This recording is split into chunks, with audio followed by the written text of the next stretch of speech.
बहुत धैर्यवान हो जाओ, मृत्यु की तैयारी कर लो। बड़ा कठिन है।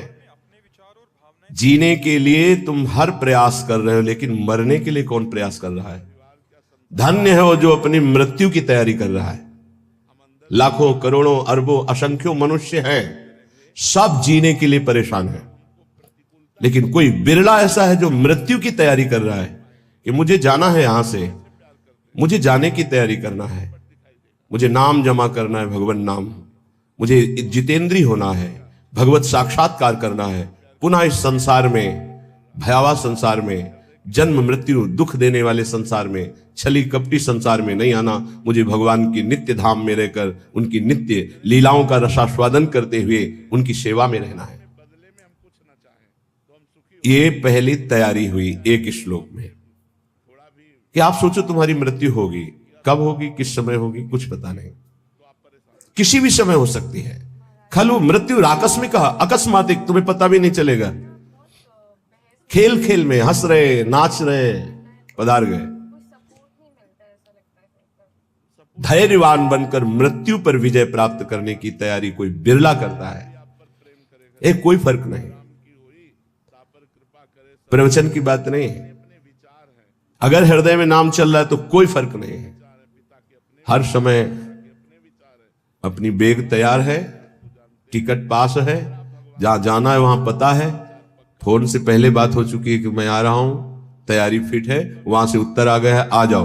अब बोलो क्या परेशानी? कोई परेशानी नहीं। जिसकी तैयारी नहीं होती, अचानक कोई बात होती है, वो परेशान हो जाता है। जैसे आपके घर में अचानक 50 लोग आ जाए, अब आप परेशान हो जाएंगे। वही जब तैयारी करते हैं तो 500 लोग बारात में आते हैं, आप खूब आनंद पूर्वक उनका स्वागत करते हैं, क्योंकि आपने तैयारी कर रखी है। ऐसे ही मृत्यु के स्वागत की आपने क्या तैयारी की है? उत्तर सबके हृदय में एक ही आएगा, कुछ नहीं। तभी वो भयावह है, तभी वो महान दुख देने वाली है। यदि विवेकवान हो जाओ तो तुम मृत्यु की तैयारी कर लोगे।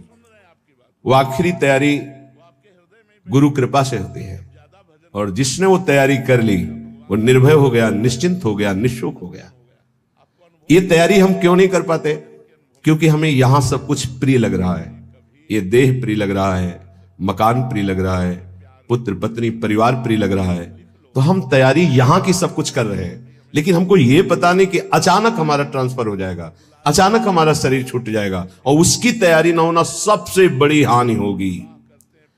क्योंकि अन्य किसी योनि में आप कुछ तैयारी कर सके मृत्यु से बचने के, ऐसा कोई उपाय नहीं। केवल मानव देह में ही आप तैयारी कर सकते हैं भगवत प्राप्ति की, अन्य किसी योनि में नहीं।